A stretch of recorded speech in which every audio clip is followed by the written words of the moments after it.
I'm a war zone survivor, and I'm a first-time speaker.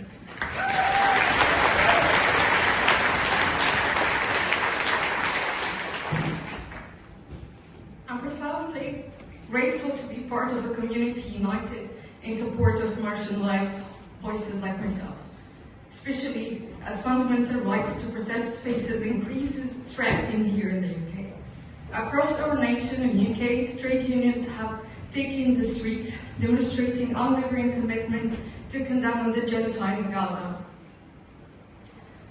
This solidarity has given pro-Palestinian unionists and activists the strength to stand firm against the intimidation that we are facing in our workplace.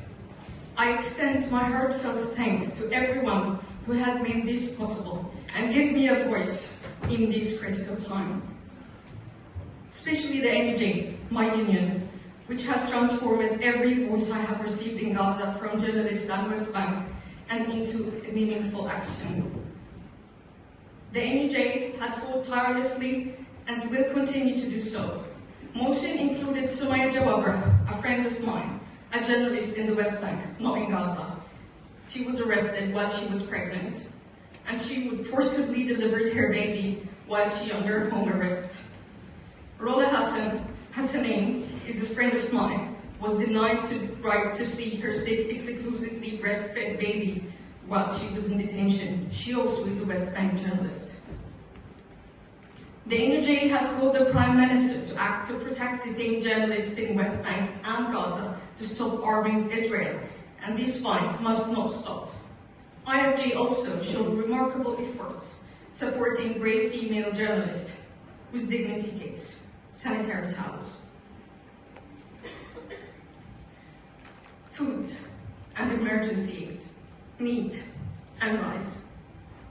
But these are journalists. When we are speaking about journalists, we need protection, we need PPE, we need equipment, we need ability to do our jobs safely. Yet even essential items like PPE, Faraday bags are denied to access. In southern Gaza, where survival itself is a battle, the IFJ funded Palestine, which provided a single shower, a caravan with a toilet, so the female journalist can make a loo without a queue. One caravan is maintaining dignity of hundreds of journalists in whole Gaza. We are witnessing an unimaginable atrocity, a genocide as recognized by the ICJ.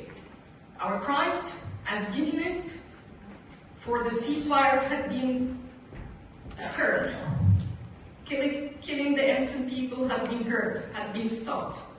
But still, meanwhile in Gaza, children are starving, families are homeless, over 1 million people live in a tent in an extremely cold. Journalists in Gaza are not numbers, are not storytellers only. My friends who have been killed are the breadwinners of their family. Each of journalists lost was a loss in our profession, that's true. But it's loss in a family left behind. Widows and mothers and an orphan child without support. Freelance journalists like myself have no pension and have no safety net and no health care. We know that women in Gaza were giving birth without anesthesia. C-section had been made without anesthesia. Of course, there is no discussion about contraception, safe childbirth, or vaccination because there is only survival talk. These women and children urgently need maternity care and mental health services and protection from further violence. Britain, here, had the power and responsibility to act. As a nation, we are committed to democracy and international law. UK can resist the far right, defending human rights and demanding justice. We urge this Congress to vote in favour of this motion and encourage the UK government to take steps to protect women journalists in Gaza, advocate for the provision of adequate maternity and mental health care for women and children in Gaza, uphold the ruling of the ICJ, suspend arms supplies to Israel, and ensure compliance with international law and prevent a famine in Gaza, as international law said. And we stand with the most vulnerable women and children, those in the front line of the truth. Despite all the suffering, the Palestinian people refuse to be displaced, despite all the far-right threats to erase them. They stand firm in Gaza, rooted in the land, despite starvation, because of the destruction, because they still holding hope on people like ourselves here in the trade unions. Dear committee, dear Congress, please remember Palestinian women and children in your agenda.